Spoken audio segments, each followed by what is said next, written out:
My channel और अपने आज के वीडियो में हम डिस्कस करेंगे कुछ इंपॉर्टेंट क्वेश्चंस जो एनाटॉमी पे बेस्ड क्वेश्चंस हैं जो एग्जाम में कई बार पूछे जाते हैं और पिछले 3 से 4 बार के पेपर में रिपीट हुए हैं। तो सबसे पहले हम बात करेंगे उन कुछ क्वेश्चंस की and after that I am just going to reply of those valuable comments which are there in the last video. सबसे पहले हम बात करते हैं क्वेश्चंस की। The very first question is major organ of respiratory system. ये question कई बार रिपीट हुए हैं। जो भी हमारे सिस्टम है, चाहे वो रेस्पिरेटरी सिस्टम हो, सर्कुलेटरी सिस्टम हो, एक्सक्रेटरी सिस्टम हो, इसके कुछ ना कुछ हर एक सिस्टम का कोई मेजर ऑर्गन होता है। तो हमारा जो रेस्पिरेटरी सिस्टम है उसका मेजर ऑर्गन जो है वो लंग्स है, क्योंकि जो लंग्स है वही रेस्पिरेटरी सिस्टम का सबसे मेन काम वही करता है। बात करें सर्कुलेटरी सिस्टम की, वहां पर जो मेजर ऑर्गन है वो आपका हार्ट हो जाता है।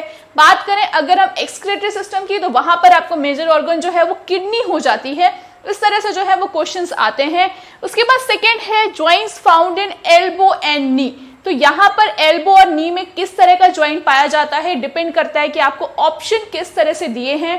कई बार वहां पे जो ऑप्शन है वो इस तरह से दिए होते हैं कि मूवेबल है, सेमी मूवेबल है या इमूवेबल है, तो वहां पर तो ये मूवेबल ज्वाइंट होता है। बट अगर ये मूवेबल ज्वाइंट के भी क्लासिफिकेशंस देता है तो वहां पर hinge joint, pivot joint, ball and socket joint, इस तरह से क्वेश्चन है, इस तरह से ऑप्शन है, तो आपका आंसर जो है वो हिंज ज्वाइंट होगा, क्योंकि वहां पर जहां पर आपका नी है, एल्बो है, हिंज ज्वाइंट होता है। फिर यहाँ पे नेक्स्ट क्वेश्चन है blood is which type of tissue. तो टिश्यू पे बेस्ड क्वेश्चन जो है वो हर एक पेपर में मिला अभी तक 4 से 5 जो भी लास्ट ईयर के पेपर्स है। तो वहां पे कई बार पूछा जाता है कि जो ब्लड है वो किस तरह का टिश्यू है।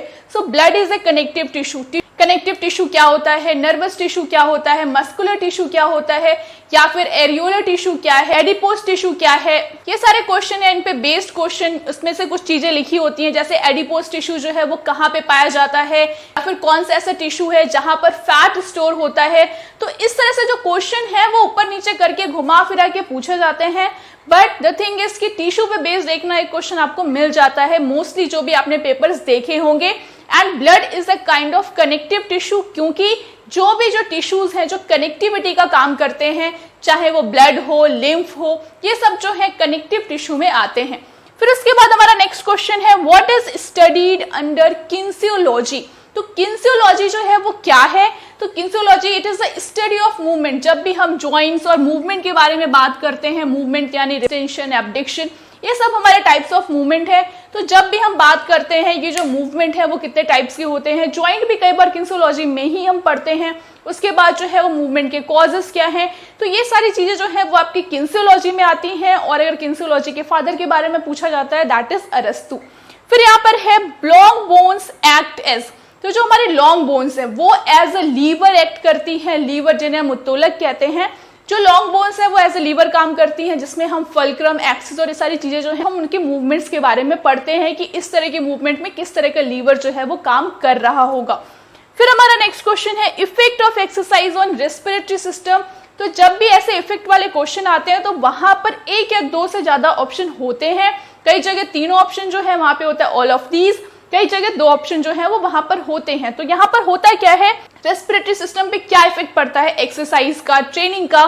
सो द थिंग इज कि आपका जो कार्डियोवास्कुलर एफिशिएंसी है वो इंक्रीज हो जाती है। आपका ब्रीदिंग रेट जो है वो अगर हम उसका इंस्टेंट इफेक्ट की बात करें तो इंक्रीज होता है, बट उसका जो लॉन्ग टर्म इफेक्ट है वहां पर जो है वो डिक्रीज हो जाता है। फिर है यहाँ पर जो आपका लंग वॉल्यूम है वो इंक्रीज हो जाता है। तो इस तरह से जो ऑप्शन है वो दिए रहते हैं कि कौन कौन सी चीजें जो है वो होती हैं। तो वहां पर यूजुअली जो है 1 से ज्यादा चीजें या फिर 1 से ज्यादा ऑप्शन आपको सही मिलेंगे। फिर है यहाँ पे production of blood take place. तो जो आपका ब्लड है, हार्ट एंड सर्कुलेटरी सिस्टम जो है वो सबसे ज्यादा इंपॉर्टेंट है। अगर आप एनाटॉमी पढ़ने जा रहे हैं तो उसको आप गलती से भी मत छोड़िएगा, क्योंकि उस पर बेस्ड 2 या 3 क्वेश्चन हर एक एग्जाम में मिल ही जाते हैं। सो द थिंग इज कि यहाँ पर जो ब्लड है वो कहाँ पर प्रोड्यूस होता है, प्रोडक्शन कहाँ होता है, वो होता है आपका बोन मैरो में। फिर है largest bone in our body.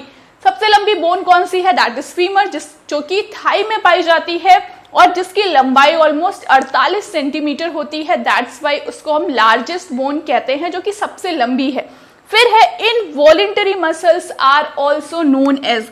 यहाँ पर लिखा है इनवॉलेंटरी मसल्स। इनवॉलेंटरी यानी जो अनऐच्छिक हैं, जो हमारे हिसाब से काम नहीं करती हैं, उनको हम कहते हैं इनवॉलेंटरी मसल। और इनवॉलेंटरी मसल को हम किस और नाम से जानते हैं, तो उन्हें अनस्ट्रिएटेड या फिर अरेखित भी कहा जाता है। जो आपकी वॉलेंटरी मसल्स होती हैं, यानी जो आपकी इच्छा के अनुसार काम करती हैं, उन्हें हम स्ट्रिएटेड मसल भी कहते हैं। उसके अलावा बहुत सारे और भी नाम हैं, जैसे उनको स्केलेटल मसल के नाम से भी जाना जाता है। सो इस तरह से क्वेश्चंस आ जाते हैं कि एक जो चीज है उसको किस और दूसरे नाम से जाना जाता है। फिर है यहाँ पर number of muscles in human body. यहाँ पर जो है कई जगह ऐसे क्वेश्चंस होते हैं जहाँ पे आपको ऑप्शन जो है वो बहुत क्लियर नहीं होता, या फिर कुछ ऐसे ऑप्शन है जो कि आप एक्चुअली कुछ और पढ़ते हैं, वहां पे कुछ और होता है, बट आपको उससे जो सबसे नियर बाई है वो ढूंढना होता है। वैसे तो यहाँ पे 640 मसल जो है वो सही आंसर है, लेकिन अगर वहां 600 से अधिक लिखा है तो वो भी सही है। 600 से अबव मसल्स जो है वो बॉडी में होती हैं। फिर है number of vertebrae in spine. ये क्वेश्चन जो है इसमें ऑप्शन में 33 और 26 दोनों होता है। अगर हम बात करें कि हमारी बॉडी में कितनी हड्डियां होती हैं, वो 206 हड्डियां होती हैं, और अगर हम इस 206 हड्डियों को एक्सियल और पेंडिकुलर सेक्शन में डिवाइड करें, एक्सियल में 80 हड्डियां होती हैं जहां पर आपका वर्टेब्रल कॉलम आता है, और उस हिसाब से वहां पर 26 हड्डियां ही जोड़ी गई हैं। So the answer is 26। But कई बार ऐसा लिखा होता है कि आपका वर्टेब्रल कॉलम कितनी हड्डियों से मिलकर बना है, तो आपका आंसर जो है वो 33 होगा। सो क्वेश्चन में थोड़ा सा डिफरेंस हो जाता है कि कितनी हड्डियों से मिलकर बना है, 33 से बना है, क्योंकि जो सैक्रम और कॉकिक्स है वो फ्यूज हुई है, बट उसमें कितनी होती हैं, दैट इज 26। हमारा नेक्स्ट क्वेश्चन है life span of RBC. RBC यानी आपका रेड ब्लड सेल्स, जिसे हम एराइथ्रोसाइट्स के नाम से जानते हैं, इनका लाइफ स्पेन जो है वो कितने दिन का है, दैट इज 120 डेज। उसके बाद है जो डब्ल्यूबीसी है, डब्ल्यूबीसी का यूजुअली जो है 12 से 20 दिन होता है, बट कुछ ऐसी सेल्स हैं जिन्हें हम मेमोरी सेल्स के नाम से भी जानते हैं, तो उनका जो लाइफ स्पेन है वो फिक्स नहीं होता, वो उससे ज्यादा भी हो सकता है। बट इस तरह के क्वेश्चंस एग्जाम में नहीं आते। For knowledge you can take this. And platelets जो हैं उनका सबसे कम टाइम स्पेन होता है, एनसीईआरटी के अकॉर्डिंग ये 7 से 10 दिन ही है। फिर नेक्स्ट क्वेश्चन है normal body temperature of human. Human का नॉर्मल बॉडी टेम्परेचर क्या है? सबने बहुत टेम्परेचर अपना चेक कराया होगा, बिकॉज कोरोना के बाद तो टेम्परेचर ही चेक कराना है। That is 98.6 degree Fahrenheit, but कई जगह 98.4 भी लिखा है और कई जगह 98.7 भी लिखा है आंसर में। सो वो सही है। जो अगर आपको क्लोज मिल रहा है तो आप उसे टिक कर सकते हैं। ऐसा क्वेश्चन जो है कुछ ऐसे कंफ्यूजन होते हैं।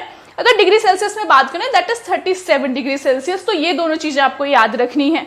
फिर हमारा नेक्स्ट है artery that carry blood from heart to lungs. तो एक ही आर्टरी है जो डीऑक्सीजनेटेड ब्लड यानी जो अशुद्ध रक्त है उसे कैरी करती है।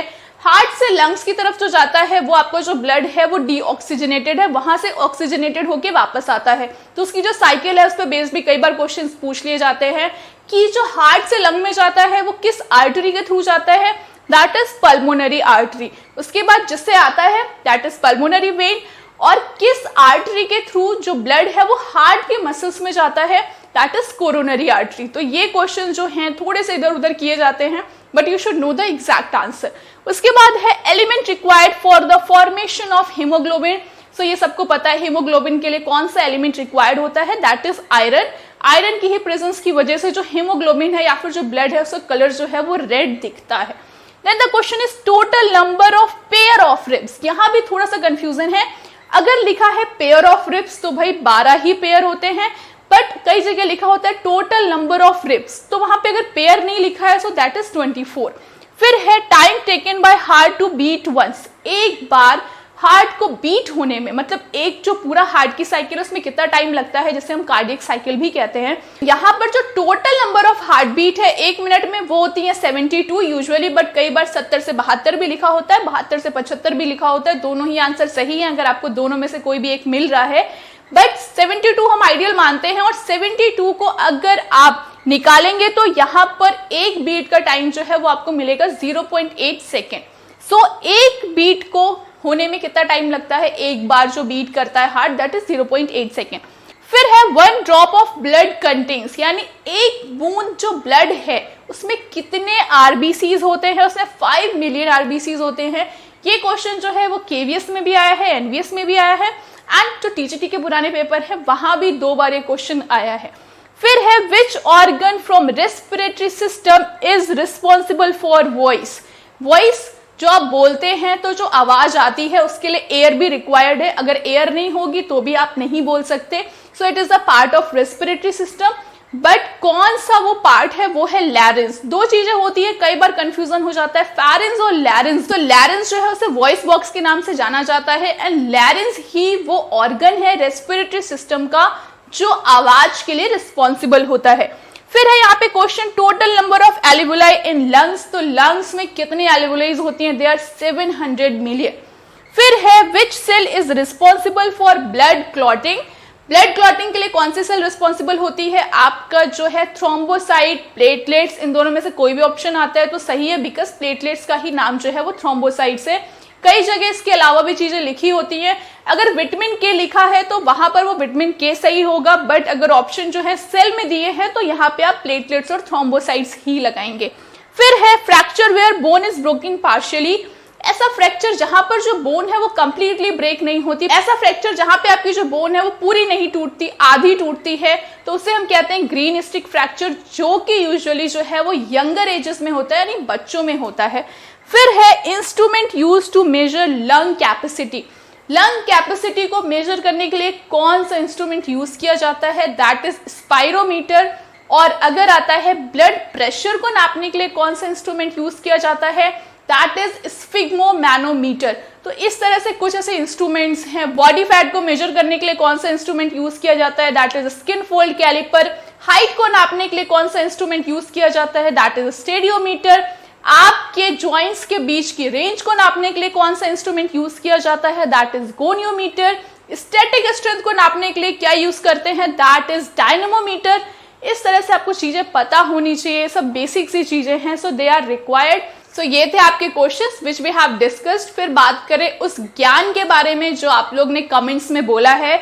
इट्स ट्रूली राइट, ज्ञान देना जो है वो बहुत आसान है। मुझे कल जो चीजें बोलनी थी उसके लिए मुझे ना बोर्ड पे इतना कुछ लिखना पड़ा, ना मुझे इतनी मेहनत करनी पड़ी, ना तो इसके लिए मेरे को इतने सारे क्वेश्चंस ढूंढने पड़े। एग्जैक्टली ज्ञान देना जो है वो बहुत इजी है। रही बात DSSB के एग्जाम की, so what was the exam, exam का पैटर्न, एग्जाम का लेवल, उसके बारे में डिस्कस करना या फिर उस चीज के लिए बहुत ज्यादा परेशान होना है कि वो कैसा गया, जो दे वो जाने।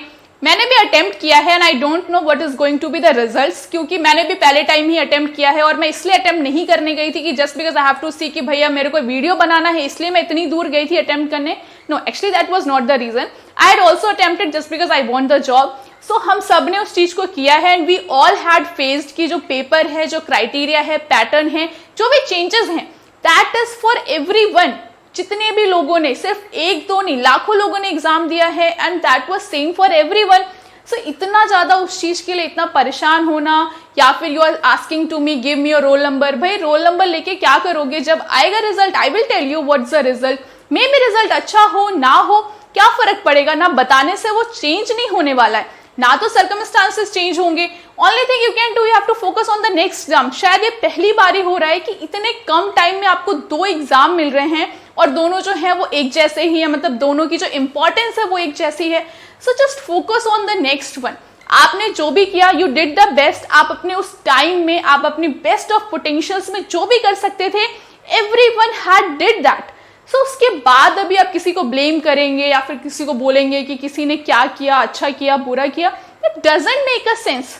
The only thing that is important for you right now, focus on the next exam that you have to attempt and you only have 4 days to do that. And maybe that was not good, this could be good.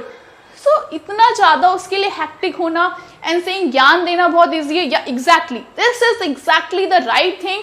ज्ञान देना बहुत easy है, बहुत ज़्यादा, क्योंकि जब मुझे ज्ञान देना था, I just don't have to write the whole thing on this board.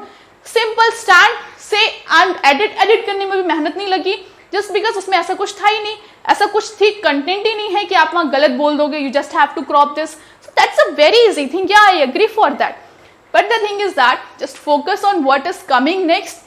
Good luck for that, and that's all for today. For such more content, keep watching to this channel and don't forget to subscribe to this channel.